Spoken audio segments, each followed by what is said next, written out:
सुप्रभात बच्चों, DSS online Hindi classes में आपका स्वागत है। आज हम लोग राम वृक्ष बेनीपुरी द्वारा लिखित बाल गोविंद भगत नामक पाठ का दूसरा भाग पढ़ेंगे। अभी तक हम लोगों ने ये पढ़ा कि बाल गोविंद भगत जो हैं वो परिवार के साथ रहते हैं और परिवार के साथ रहने के बाद भी उनके पास संतोष है, किसी चीज़ का लालच नहीं है, वो साधुओं जैसा व्यवहार या आचरण करते हैं। इसके आगे देखिए, कवि लेखक कह रहा है कि आषाढ़ की रिमझिम है, समूचा गांव खेतों में उतर पड़ा है, कहीं हल चल रहे हैं, कहीं रोपनी हो रही है, धान के पानी भरे खेतों में बच्चे उछल रहे हैं। कवि बता रहा है कि जो धान की रोपनी, धान का पौधा जो है आषाढ़ के महीने में लगाया जाता है, तो जब धान का पौधा लगता है उसके लिए खेत में पानी का होना ज़रूरी है, इसलिए बरसात के मौसम में ही धान का पौधा लगता है। तो आषाढ़ के महीने में बारिश होती है, रिमझिम रिमझिम बारिश हो रहा है, तो समूचे पूरे गांव के लोग जो हैं अपने अपने खेतों में काम करने के लिए निकल पड़े हैं और कहीं हल चल रहे हैं, कहीं लोग धान का रोपनी कर रहे हैं और पानी से भरे हुए खेतों में बच्चे जो है उछल कूद कर रहे हैं, प्रसन्न हो रहे हैं, आनंद मना रहे हैं। औरतें कलेवा लेकर मेड़ पर बैठी हैं, आसमान बादलों से घिरा, धूप का नाम नहीं, ठंडी पुरवाई चल रही है। अब देखिए, खेत पर धान की रोपनी हो रही है, धान का पौधा लोग लगा रहे हैं, तो घर की औरतें हैं, उन लोगों के लिए खाने पीने की व्यवस्था करके खाने का सामान लेकर आई हैं और खेत के किनारे पर मेड़ों पर बैठी हैं। उस समय आसमान में जो है, आसमान बादलों से घिरा हुआ है, धूप का कहीं नाम नहीं, अर्थात धूप बिल्कुल नहीं निकला है और ठंडी ठंडी पुरवाई हवा चल रही है। ऐसे समय में एकाएक सभी लोगों के कानों में एक अजब सी स्वर की झंकार सुनाई देती है, एक अजब सी आवाज़ सबके कानों में सुनाई देती है और सब लोगों को यह मालूम रहता है कि यह कोई दूसरा नहीं होगा, ये बाल गोविंद भगत का ही स्वर है। तो यह क्या, यह कौन, यह पूछना न पड़ेगा। बाल गोविंद भगत समूचा शरीर कीचड़ में लिथड़े अपने खेत में रोपनी कर रहे हैं। उनकी उंगली एक एक धान के पौधों को पंक्तिबद्ध खेत में बिठा रही है। उनका कंठ एक एक शब्द को संगीत के जीने पर चढ़ाकर कुछ को ऊपर स्वर्ग की ओर भेज रहा है और कुछ को इस पृथ्वी की मिट्टी पर खड़े लोगों के कानों की ओर। यहाँ लेखक बता रहा है कि जब एकाएक सबके कानों में एक स्वर लहरी सुनाई देती है तो सबको ये मालूम है कि ये बाल गोविंद भगत का ही स्वर है और किसी दूसरे का स्वर नहीं है। और वो इतने लय और तान के साथ गाना गा रहे हैं कि सब लोग उनका गाना सुनते हुए उनके लय के साथ ही उनके हाथ की उंगलियां जो है आगे बढ़ रही हैं, वो क्रमशः धान के पौधों को लगा रही हैं और ऐसा लग रहा है कि उनके संगीत के स्वर जो है कुछ ऊपर स्वर्ग की तरफ जा रहे हैं और कुछ पृथ्वी पर आ रहा है, ऐसा लग रहा है। और उनके गानों को सुन करके बच्चे जो हैं वो खेल रहे हैं, झूम रहे हैं, उछल रहे हैं और बाल गोविंद भगत जो है उनकी संगीत का ऐसा जादू है, इनका इतने मग्न होकर के अपना गान कर रहे हैं, गाना गा रहे हैं कि वो मेड़ पर जो खड़ी औरतें हैं, खाना लेकर आई हैं, वो भी उनके होठ जो है वो कांपने लगते हैं, वो भी गाने के लिए उतावली हो जाती हैं और गुनगुनाने लगती हैं। जो हल चला रहे हैं हलवाहे, उनका भी पैर जो है उस सुर और ताल से उठने लगते हैं। ऐसा लग रहा है कि वो भी इस नाच गाने में, हल छोड़ करके नाच गाने में शामिल हो जाए। रोपनी करने वालों की उंगलियां एक अजीब क्रम से चलने लगती हैं। बाल गोविंद भगत का यह संगीत है या जादू? ऐसा लग रहा है कि बाल गोविंद भगत जो है सभी लोगों पर अपने संगीत का जादू चला दिए। ये संगीत नहीं है, ऐसा कोई जादू है जैसे उनके स्वरों को सुन करके सभी के जो हाथ हैं जल्दी जल्दी बढ़ने लगते हैं और वो अपने काम में मग्न हो जाते हैं, संगीत सुनते सुनते अपने कामों को कर रहे हैं। फिर आगे देखिए, भादों की वह अंधेरी अधरतिया, अभी थोड़ी ही देर पहले मूसलाधार वर्षा खत्म हुई है।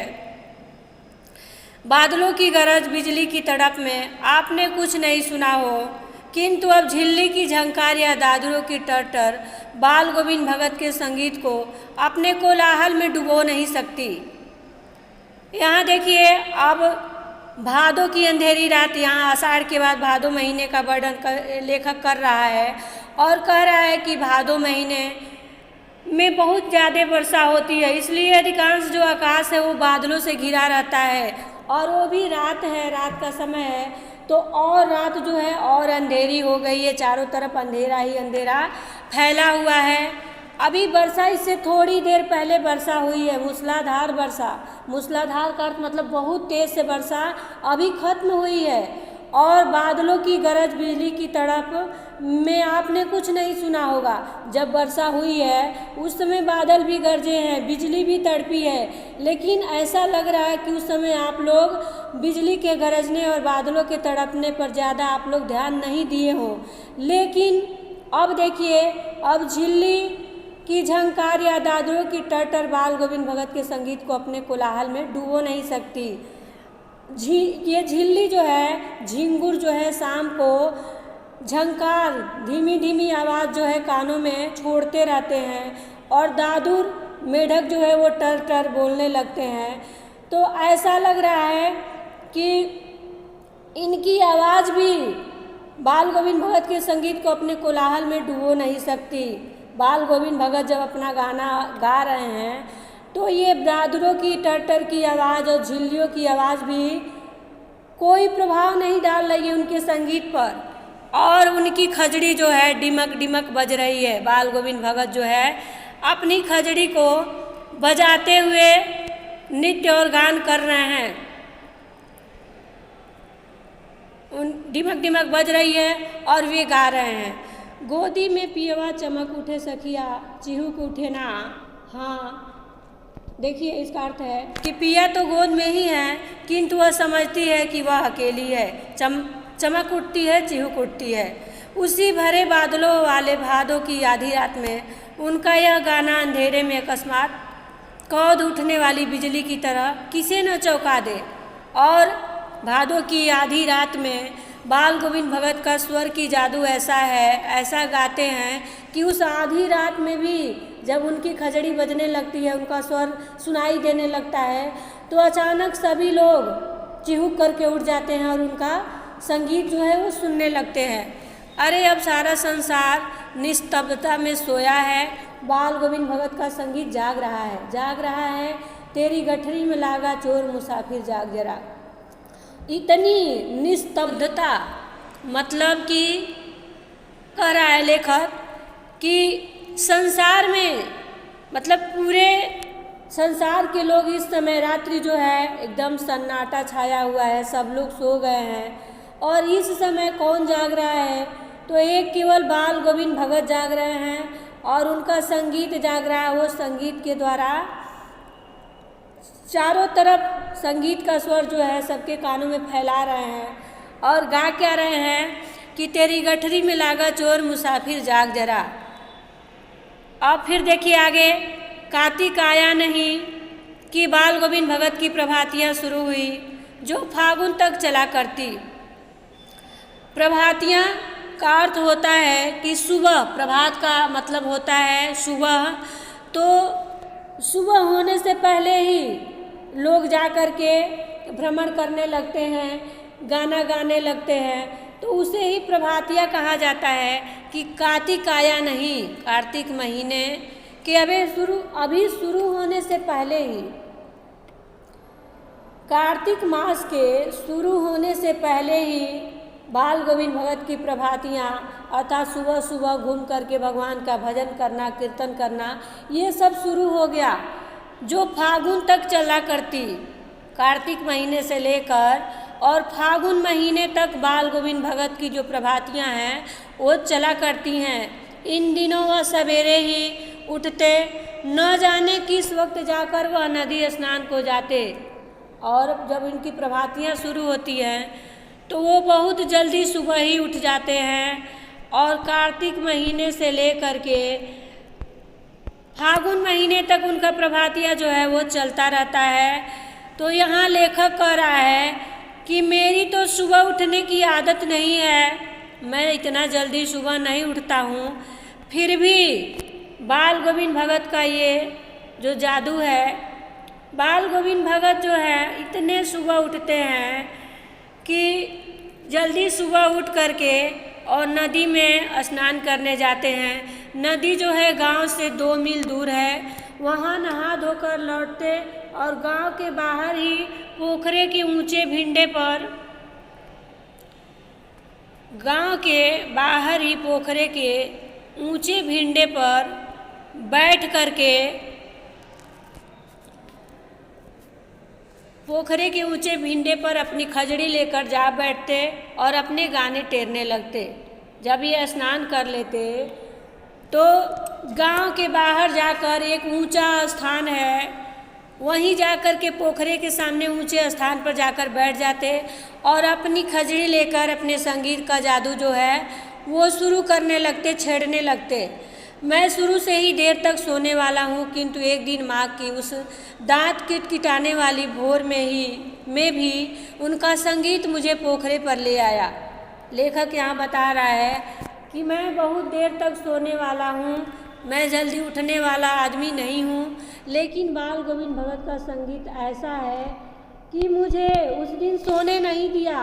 और जाड़ा इतनी ज़्यादा थी कि उस समय दांत किटकिटाने वाली जाड़ा थी।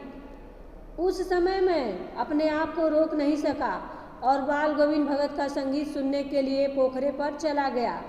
अभी आसमान के तारों के दीपक बुझे नहीं थे, अर्थात आकाश के तारे जो है वो दिखाई दे रहे थे। अभी पूर्ण रूप से सुबह नहीं हुआ था, आकाश साफ नहीं हुआ था और पूर्व दिशा में लोही लग गई थी। पूर्व दिशा में लालिमा अब दिखाई दे रही थी। लोही का अर्थ होता है लाल रंग। लालिमा अभी दिखाई दे रही थी और जिसकी लालिमा को शुक्र तारा और बढ़ा रहा था। एक तारा है वो सुबह के समय ही दिखाई देता है। शुक्र तारा बहुत ही चमकीला तारा होता है, वो अभी दिखाई दे रहा है। और खेत बागीचा घर सब पर कुहासा छा रहा था। अभी कोहरा जो है चारों तरफ दिखाई दे रहा था। आकाश जो है वो स्वच्छ नहीं था, सूर्य अभी निकले नहीं थे। सारा वातावरण अजीब रहस्य में से आवृत मालूम पड़ता था। ऐसा लग रहा था कि चारों तरफ वातावरण में एक अलग ही रहस्य है, अलग ही जादू है। उस रहस्यमय वातावरण में एक कूस की चटाई पर पूरा मुंह काली कमली ओढ़े बाल गोविंद भगत अपनी खजड़ी लिए बैठे थे। और फिर वैसे रहस्यमय वातावरण में एक कूस की चटाई पर बाल गोविंद भगत जो है पूर्व दिशा में अपना मुंह किए हुए, काला कंबल ओढ़े हुए अपनी खजड़ी को लेकर के बजा रहे हैं और कबीरदास जी के पदों का गान कर रहे हैं। उनके मुंह से शब्दों का तांता लगा था, उनकी अंगुलियां खजड़ी पर लगातार चल रही थी। खजड़ी जो है एक डफली के आकार का वाद्य यंत्र है, बजाया जाता है। तो बाल गोविंद भगत जो है अपनी खजड़ी को लेकर बजा रहे हैं, गा रहे हैं और उनके मुंह से शब्दों का तांता लगा था। उनके मुंह से कबीरदास जी के पद, अनेक पद जो है वो निकल रहे हैं और उस पर वो अपना धुन बजा बजा कर गा रहे हैं। और उनकी उंगलियां जो है लगातार खजड़ी पर ही चल रही हैं, अर्थात लगातार उनके मुंह से जो है शब्द निकल रहे हैं, अर्थात कबीरदास जी के पद निकल रहे हैं और उंगलियां जो है वो खजड़ी पे लगी हुई है, बजाने में लगी हुई हैं। गाते गाते इतने मस्त हो जाते हैं, इतने सुरूर में आते हैं, उत्तेजित हो उठते हैं कि मालूम होता है अब खड़े हो जाएंगे। और सुरूर मतलब कि इतने उत्साहित हो करके वो गाते हैं, गाते गाते इतने मस्त हो जाते हैं, इतने लय और तान से गाने लगते हैं। उनके अंदर इतना जोश और उत्तेजना भर जाता है कि उनको देखने पर ऐसा लगता है कि अभी वो उठ करके खड़े हो जाएंगे। कमली तो बार बार सिर से नीचे सरक जाती है। वो इतने मगन होकर, इतने ध्यान मग्न होकर गाना गा रहे हैं कि गाना गाते गाते उनका कंबल जो है वो नीचे सरक जाता है और जाड़े से कपकपा रहा था। उनका शरीर जो है, कंबल गिर जा रहा है तो पूरा शरीर जाड़े से कपकपा रहा है। लेकिन किंतु तारे की छाँव में भी उनके मस्तक के श्रम बिंदु जब तक चमक ही पड़ते हैं। इतने जाड़े में सब लोग जाड़े से कपकपा जा रहे हैं। उस समय बाल गोविंद भगत जो है इतने मस्ती के साथ, उत्साह के साथ कबीरदास जी के गानों को गा रहे हैं, उनके पदों को गा रहे हैं कि ऐसा लग रहा है कि वो कितने काम करके आए हैं, कितने श्रम करके आए हैं। उनके माथे पर पसीना जो है उस समय चमकने लगती है। आज के लिए बस इतना ही, फिर अगला वीडियो अगले दिन।